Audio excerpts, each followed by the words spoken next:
Pour commencer cette partie 2, nous allons revoir quelques rappels de cinquième.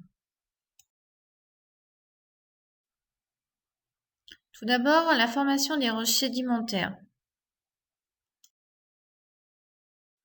La roche de Solutré, par exemple, est constituée de roches sédimentaires. Donc la question à laquelle on va essayer de répondre, c'est comment est-ce que ces roches sédimentaires se forment?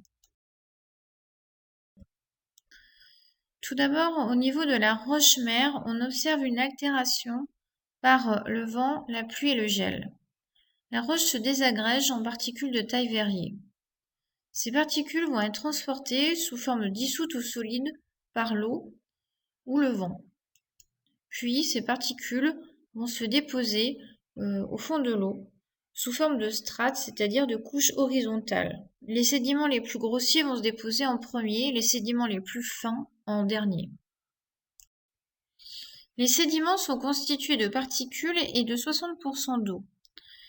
En réalité, pour former une roche, eh bien, on peut comparer ça à ce qui se passe dans un seau lorsqu'on est sur la plage et qu'on cherche à faire un château de sable. On va compacter en tassant, en exerçant une pression sur les grains de sable, ce qui va chasser l'eau et rapprocher les grains.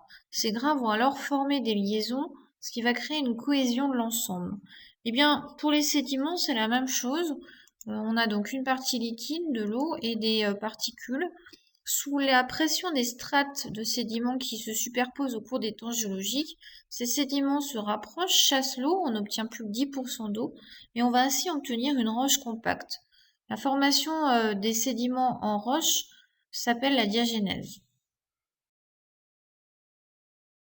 On retient, les roches sédimentaires sont des roches résultant de l'accumulation d'éléments, fragments de roches, débris d'êtres vivants, etc., qui se déposent en couches horizontales qu'on appelle les strates. Mais ces roches peuvent aussi être formées sous forme de précipitations chimiques, c'est le cas par exemple du sel. Nous allons voir maintenant ce qu'apporte l'étude de ces roches sédimentaires. Nous avons ici trois strates, A, B et C. Alors le premier principe dit qu'en tout point d'une strate, on a le même âge. Ici, que le point 1 et 2 ont le même âge. Deuxième principe, comme les strates se superposent au cours du temps, la strate A va donc être plus ancienne et la strate C plus récente que la strate B, ce qui va nous permettre de dater relativement ces strates. Enfin, dernier principe, un fossile trouvé dans une strate a le même âge que la strate qui le contient. On retient, les roches sédimentaires sont des archives géologiques. Elles contiennent plus ou moins de fossiles. Chaque strate représente une période de dépôt durant laquelle des êtres vivants ont pu être fossilisés. Ces fossiles permettent de reconstituer de milieux de vie anciens. Nous allons expliquer comment se forment les fossiles. Par exemple, dans un océan, cette ammonite meurt et elle vient se déposer au fond de l'eau.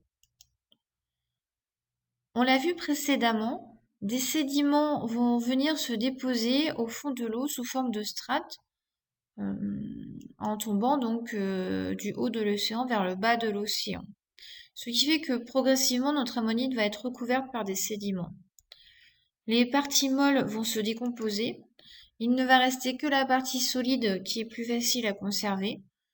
Et les sédiments vont continuer par contre à se déposer, ce qui fait que notre coquille va être complètement recouverte par les sédiments. À partir du moment où elle est complètement recouverte, elle est protégée.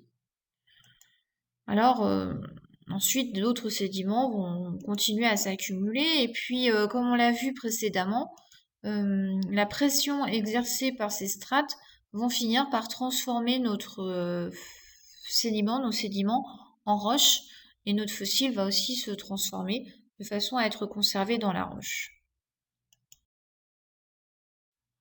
Sous l'effet de la tectonique des plaques, à un moment donné au cours des temps géologiques, nos strates vont être surélevées et vont se retrouver à l'extérieur de l'eau. À partir du moment où elles sont à l'extérieur de l'eau, l'érosion va avoir lieu et va progressivement détruire les strates, les couches de roche, jusqu'à ce que l'on atteigne notre fossile. À ce niveau-là, le fossile est accessible à l'air libre et il est soumis aussi à l'érosion. Prenons un ptérosaure.